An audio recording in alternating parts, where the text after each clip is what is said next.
Pensemos por un momento en un mapa. Pero, no me refiero a un mapa geográfico tradicional, con montañas, ríos y fronteras políticas. Claro, no un mapa físico. Exacto. Pensemos más bien en un mapa de sangre, de historia y de tiempo. Un registro de migraciones antiguas, guerras y devoción que, pues cada persona lleva impreso en su identificación oficial todos los días. Y es que por lo general se asume que los nombres propios son simples etiquetas, ¿no? Sí, o sea, palabras funcionales nada más para evitar tener que gritar «Oye tú» en una habitación llena de gente. Exactamente. Pero al escarbar un poco en la superficie, resulta que estas etiquetas son en realidad un registro vivo extremadamente complejo. Y esto pasa especialmente en el mundo hispanohablante. A ver, vamos a desglosar esto. Nuestra inmersión profunda de hoy tiene una misión muy clara. Hemos estado procesando una investigación exhaustiva, tomando como base principal una guía inmensa de los materiales de My Spanish Class. Y el objetivo es extraer el código fuente de esta identidad. Sí, descubrir cómo una cultura entera nombra a su gente y qué nos dice eso sobre su psique colectiva. Totalmente. Desde la arquitectura legal más inamovible hasta, digamos, el apodo callejero más informal. Y para entender qué significan estos nombres, el primer paso lógico es mirar la estructura misma que los sostiene. Porque rompe por completo con lo que estamos acostumbrados a ver en lugares como, no sé, Estados Unidos o el Reino Unido. El contraste es enorme. O sea, si intentamos analizar los nombres hispanos a través del lente de un sistema de un solo apellido, el significado profundo simplemente se nos va a escapar. Lo fascinante aquí es que la arquitectura de la identidad hispana no se basa en absorber, sino en acumular. Ajá, acumular. Exacto. La convención estructural fundamental dicta que toda persona lleva primero el apellido principal del padre, seguido inmediatamente por el apellido principal de la madre. La matemática de esto me parece fenomenal. A ver, tomemos el ejemplo práctico que venía en nuestra investigación. Digamos que hay un hombre llamado García López. Ok, García López. Su primer apellido, García, viene de su padre y López, de su madre. Ahora, este hombre tiene un hijo con una mujer llamada Rodríguez Pérez. Ándale. Cuando ese bebé es registrado legalmente, su identidad no oblitera a uno de los lados. El hijo será legalmente García Rodríguez. Es una maravilla administrativa. Sí, es, a falta de un mejor término, como un código de barras genealógico. Una etiqueta de trazabilidad a simple vista que documenta exactamente de qué dos familias provienes. Es una gran analogía. Pero a ver, me surge una duda lógica aquí leyendo esto. Si alguien hereda dos apellidos y su pareja hereda dos apellidos, el hijo de ellos no va a tener 4 apellidos legales en el pasaporte, ¿o sí? No, claro que no. ¿Y el nieto no va a tener 8? En algún punto de esta cadena matemática alguien tiene que ceder el paso. Totalmente. De lo contrario, tendrías que memorizar un párrafo entero solo para presentarte en una fiesta. Lo que ocurre no es una acumulación infinita, sino un relevo generacional. Un relevo, ok. Sí, funciona como una ventana móvil que siempre abarca exactamente 2 generaciones hacia atrás. El individuo retiene la memoria inmediata de los padres, pero inevitablemente suelta a los abuelos para hacer espacio a los nuevos integrantes. O sea que el López y el Pérez de nuestro ejemplo ceden el paso. Exactamente. Pero el impacto sociológico real de este mecanismo está cañón. En muchas culturas anglosajonas, el linaje materno se vuelve invisible en el registro oficial en el momento del matrimonio, o bueno, en la siguiente generación. Sí, desaparece por completo. En cambio, el sistema del doble apellido asegura una equidad histórica. Nadie desaparece sin dejar al menos una marca en la generación que le sigue. Claro, es un mecanismo de preservación. Evita que la mitad de la historia familiar sea borrada por decreto legal. Así es. Ya tenemos clara esta estructura, este relevo generacional. Pero ahora miremos las palabras en sí. ¿De dónde provienen y qué significaba originalmente todo esto que repetimos a diario?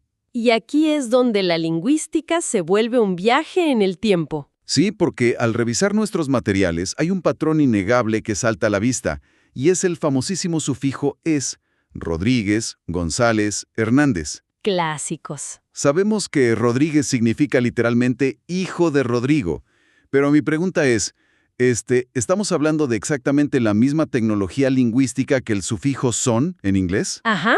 O sea, es Johnson, que sería hijo de John, el mismo mecanismo que el es en español. Si conectamos esto con el panorama general, es idéntico en su función. Los lingüistas lo llaman sufijo patronímico. Patronímico. Exacto. Es una tecnología social universal que las comunidades antiguas desarrollaron para lidiar con el crecimiento de la población. Si en una aldea medieval tenías a 5 hombres llamados Gonzalo y uno de ellos te debía dinero, pues tenías que saber distinguir a los hijos de ese Gonzalo en particular. Claro, para ir a cobrarles a los correctos. Exacto. Así que el hijo de Gonzalo se convirtió en González. ¡Qué locura! Pero aquí es donde la información rompió un poco mi lógica. Viendo los datos, resulta que las bases de estos apellidos tan comunes, Rodrigo, Hernando, Gonzalo, tienen raíces germánicas. Así es, raíces germánicas. Y esto no me cuadra nada. A ver, la península ibérica fue dominada por el Imperio Romano durante más de medio milenio. El español es un idioma romance, derivado del latín vulgar. Totalmente de acuerdo. Entonces, ¿por qué, si los romanos impusieron su idioma de forma tan masiva, la base de los nombres y apellidos más populares es germánica? ¿Por qué no somos todos descendientes de un Julio o un Marcus? Es una paradoja histórica bellísima, de verdad, y tiene todo que ver con el marketing del poder. ¿Marketing del poder? Sí, imagínate esto. Cuando el Imperio Romano colapsa, la península ibérica es invadida y es eventualmente gobernada por pueblos visigodos. Y los visigodos hablaban lenguas germánicas. Ok, los visigodos toman el control. Exacto. Y aunque con el tiempo terminaron adoptando el latín de la población local ibérica para poder comunicarse y administrar, ellos seguían siendo la élite militar y la realeza. Eran los reyes y los grandes guerreros. Ah, y entiendo. Claro, si vas a nombrar a tu hijo, quieres que tenga el nombre del rey o del guerrero de élite, no el nombre del campesino que trabaja la tierra. Precisamente. La población comenzó a adoptar estos nombres germánicos de la élite visigoda, buscando estatus, buscando protección.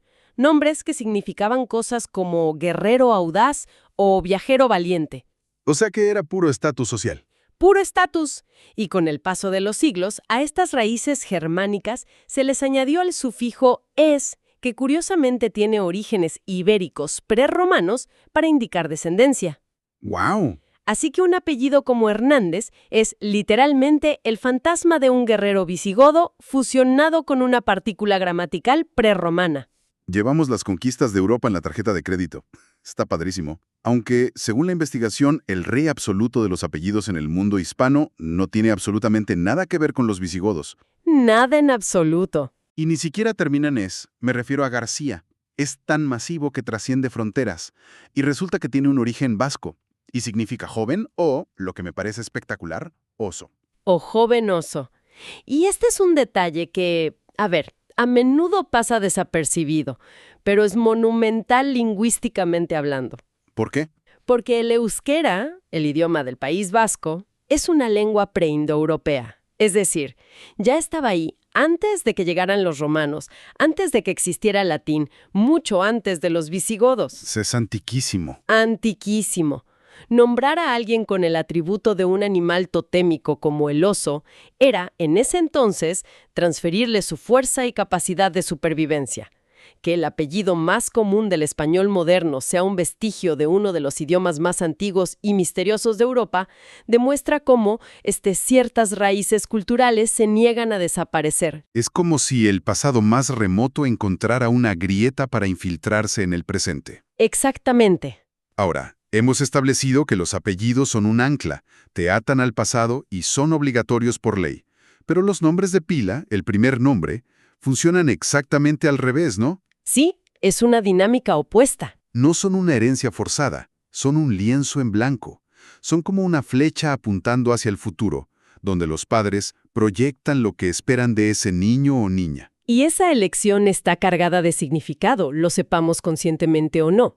Cuando analizamos la etimología de estos nombres propios, vemos que no son solo sonidos agradables, sino verdaderas declaraciones de intenciones que han viajado a través de docenas de culturas. Aquí es donde se pone muy interesante, porque revisando la equivalencia de nombres entre el inglés y el español en la guía, es imposible no verlos como una especie de agentes encubiertos internacionales. Me encanta esa imagen. Es que toman un vuelo, cruzan el océano, se ponen un disfraz fonético y asumen una nueva identidad. William se baja del avión en Madrid y ahora es Guillermo. Sí, Michael cruza la frontera y es Miguel. Elizabeth ahora es Isabel. Y cargan significados súper pesados. Alejandro es el defensor de los hombres. Mateo es el regalo de Dios. todo tiene una raíz súper profunda. Pero hay un nombre masculino en nuestros datos que exige una explicación urgente, porque no lo entiendo. Diego. Uy, Diego. La investigación señala que Diego es una evolución del nombre hebreo Jacob. A ver, yo intento encontrar la más mínima similitud acústica entre Jacob y Diego, y mi cerebro simplemente se niega a procesar la conexión. Es cero intuitivo, lo sé. Es el peor disfraz de agente encubierto de la historia. O sea, ¿qué mecanismo fonético explica esto? Entiendo tu frustración, porque a simple vista no tiene ningún sentido lógico. Pero te prometo que es una de las cadenas de evolución fonética más emocionantes y accidentadas que existen en la lingüística. Es fascinante.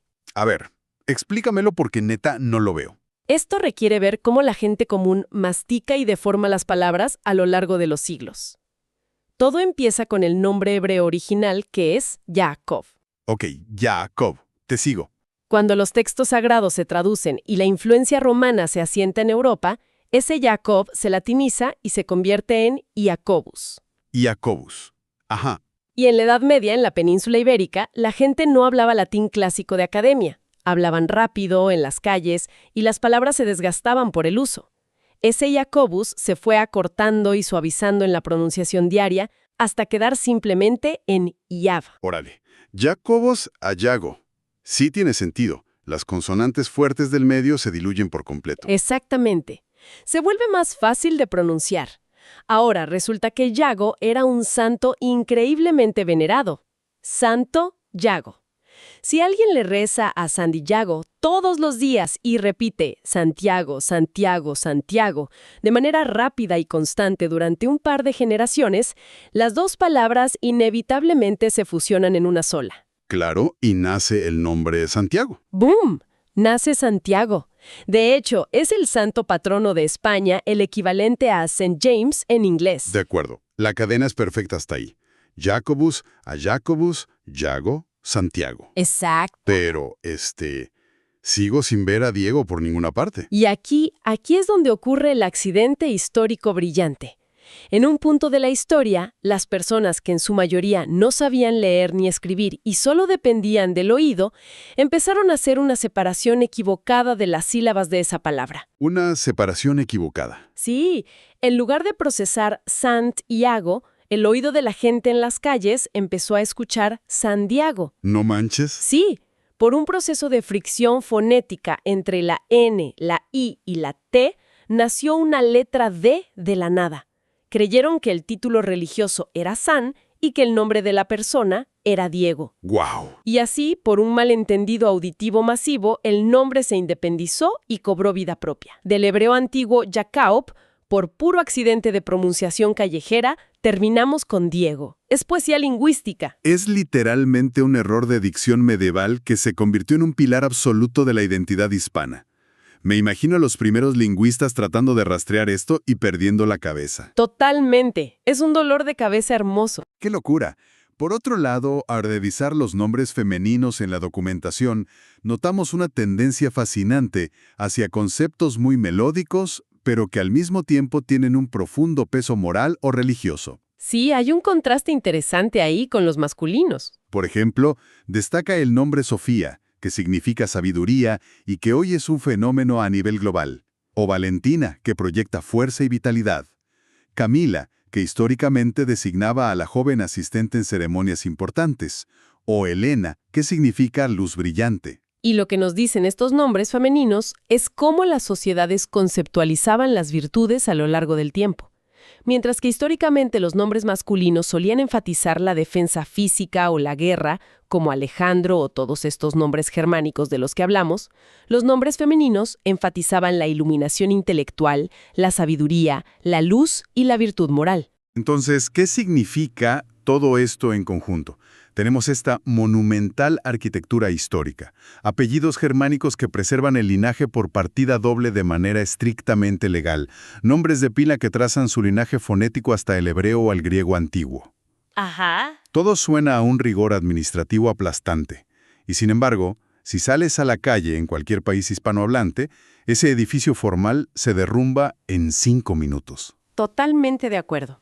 Según lo que analizamos en la guía, la cultura hispana en el día a día interactúa a base de apodos, diminutivos y una jerga hiperinformal. Hay una disonancia tremenda aquí. Es una disonancia, pero es una disonancia necesaria. Imagina vivir todo el tiempo bajo el peso jerárquico de tus antepasados visigodos y la obligación de honrar formalmente ambas líneas familiares en cada documento oficial. Sería agotador. En el ecosistema del día a día, la calidez extrema del lenguaje funciona precisamente para desarmar esa jerarquía histórica. Y las herramientas para desarmarlas son muy específicas, ¿no? La guía de My Spanish Class destaca, por ejemplo, el uso industrial de los sufijos diminutivos ito e ita. Clásicos en cualquier conversación. Nadie es Juan, eres Juanito, eres Anita. Y luego están los términos de afecto que reemplazan por completo al nombre, como mi amor o cariño. O decirle Paco a Francisco, así, de tajo. Sí, acortar los nombres es vital. Pero hay uno que me parece un fenómeno psicológico impresionante, y a muchas culturas ajenas les cuesta muchísimo procesarlo, el uso de gordito-gordita. Ah, ese es un gran ejemplo. En muchos otros contextos culturales, decirle a tu pareja o a un amigo little fatty es motivo de divorcio o de que te despidan del trabajo de inmediato. Pero aquí es una expresión de cariño profundo, sin importar en lo absoluto el índice de masa corporal de la persona. Esto plantea una pregunta importante sobre cómo interactuamos, porque el mecanismo psicológico detrás de apodos como gordito o flaco es fascinante. No tienen un propósito descriptivo, sino relacional. Relacional. A ver, explícame eso. Lo que le estás diciendo a esa persona es: nuestro nivel de confianza es tan absoluto y tan seguro que puedo despojarte de tus títulos formales, de tus linajes y de las reglas de etiqueta de la sociedad y usar un rasgo físico como ancla de nuestro afecto sin que haya la menor ofensa. Qué buena forma de verlo. Es la prueba definitiva de que eres parte del círculo interno. Romper la formalidad es un acto de inclusión. Es como decir, dejo las armas de la etiqueta formal en la puerta y esto nos lleva directamente a los titanes indiscutibles de la calle, a la jerga de uso diario que nuestra investigación subraya. Mencionan palabras que definen por completo el ritmo de la vida cotidiana, como órale. Uy, órale es una joya. Es descrita como una navaja suiza lingüística. Dependiendo de cómo lo respires puede significar un acuerdo inmediato, sorpresa genuina o meterle prisa a alguien. Sí, el tono lo es todo con órale. Y junto a órale, el rey de reyes en el caso de la calle en México. La palabra güey. Y güey es el ejemplo perfecto de esta válvula de presión social de la que hablábamos hace un momento. Si analizamos por qué funciona tan bien, vemos que va mucho más allá de ser solo una muletilla. Claro, tiene historia. Históricamente venía de buey, haciendo referencia peyorativa a un animal de carga lento.